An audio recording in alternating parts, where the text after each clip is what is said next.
Assalamualaikum warahmatullahi wabarakatuh. Segala puji bagi Allah, Tuhan semesta alam. Semoga Allah subhanahu wa ta'ala senantiasa melimpahkan rahmatnya kepada kita semua. Kisah Nabi Ishak alaihi salam menjadi salah satu kisah Nabi yang perlu diketahui oleh kita sebagai umat Islam. Hal itu sebagai bentuk kita mengimani para Nabi dan Rasul Allah subhanahu wa ta'ala. Beriman kepada Nabi dan Rasul sendiri bagi umat Muslim menjadi rukun iman yang keempat yang wajib diamalkan. Maka dari itu pada kali ini kita akan membahas tentang kisah Nabi Ishak alaihi salam mulai dari berita kelahirannya hingga mukjizat yang diberikan oleh Allah subhanahu wa ta'ala kepadanya. Nabi Ishak adalah putra kedua Nabi Ibrahim setelah Nabi Ismail. Ibunya bernama Sarah yang juga merupakan orang tua dari Nabi Yakub.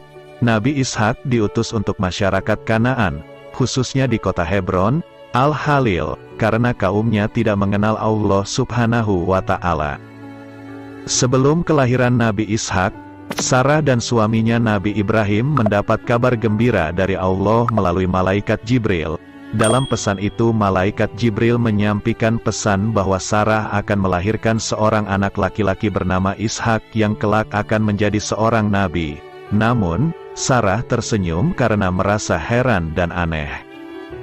Dia merasa aneh karena tidak mungkin dia dan suaminya dapat memberi keturunan jika usia mereka sudah cukup tua, yaitu Sarah berusia 90 tahun dan Nabi Ibrahim 100 tahun. Nabi Ishak pun akhirnya terlahir di kota Kanaan pada tahun 1761 sebelum Masehi.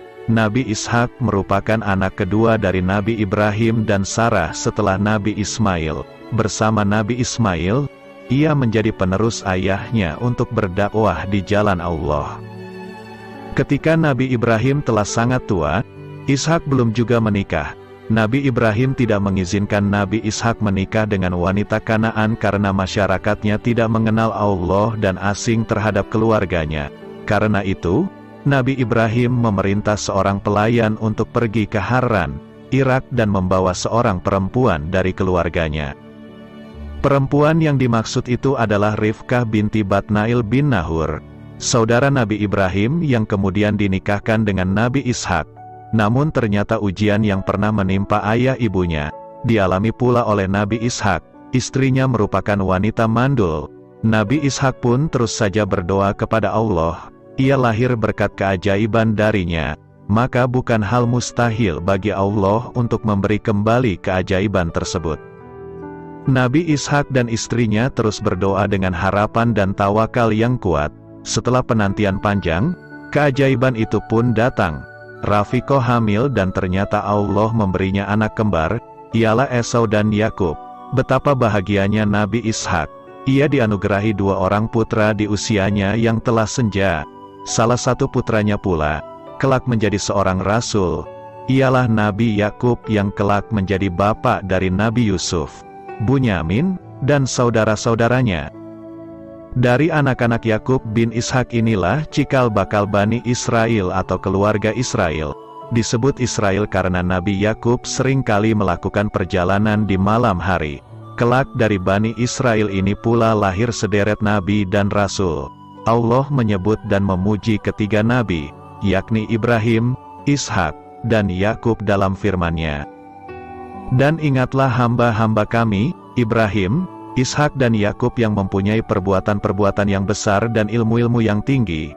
Sesungguhnya kami telah menyucikan mereka dengan menganugerahkan kepada mereka akhlak yang tinggi, yaitu selalu mengingatkan manusia kepada negeri akhirat. Dan sesungguhnya mereka pada sisi kami benar-benar termasuk orang-orang pilihan yang paling baik.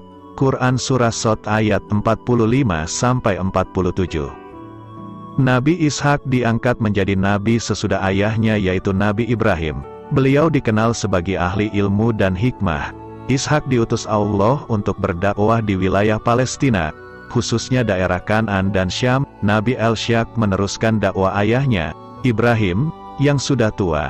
Seperti halnya nabi-nabi lainnya, maka Nabi Ishak pun diperintahkan untuk mengajarkan cara-cara salat, puasa, zakat dan haji serta meninggalkan perbuatan maksiat pada kaumnya. Dalam memimpin kaumnya, Nabi Ishak dikenal sebagai nabi yang bersifat ramah tamah sehingga umatnya merasa senang, rukun dan diberi kemakmuran yang berlimpah ruah oleh Allah. Setelah selesai dengan tugas kenabiannya dan sebagai utusan Allah untuk berdakwah menegakkan agama Allah untuk kaumnya, beliau wafat.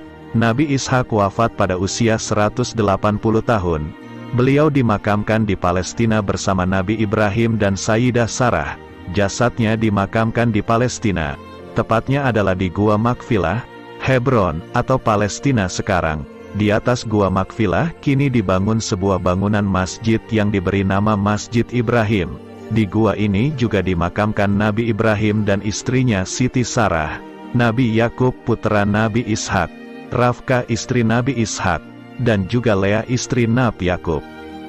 Masing-masing dari Nabi dan Rasul memiliki mukjizatnya sendiri-sendiri, sebagai bukti bahwa mereka merupakan orang istimewa pilihan Allah Ta'ala yang menerima tugas untuk menyebarkannya ajaran Allah Ta'ala. Berikut dijelaskan mengenai mukjizat yang dianugerahkan oleh Allah Ta'ala kepada Nabi Ishak guna membantu beliau dalam menjalankan dakwah di Palestina. 1. Atas seizin Allah Ta'ala, Nabi Ishak alaihis salam yang pada saat itu telah berusia sangat tua yakni 100 tahun dapat memiliki keturunan dengan istrinya Ribka yang memiliki kondisi mandul. 2. Keturunan dari Nabi Ishak alaihis salam adalah pencetus dari munculnya kaum Bani Israel. Kaum Bani Israel terlahir dari para keturunan Nabi Yakub alaihis salam. Nabi Yakub alaihis salam memiliki nama lain Israel dan ia merupakan keturunan dari Nabi Ishak alaihis salam. Sehingga dari garis keturunan tersebut lahirlah kaum Bani Israel di mana total telah ada 12 nabi yang diutus oleh Allah Ta'ala kepada kaum Bani Israel tersebut. Salah satu dari 12 nabi tersebut adalah Nabi Isa alaihis salam. Itulah sejarah dan perjalanan dakwah Nabi Ishak alaihis salam beserta mukjizatnya. Semoga bermanfaat dan menambah keimanan kita. Wassalamualaikum warahmatullahi wabarakatuh.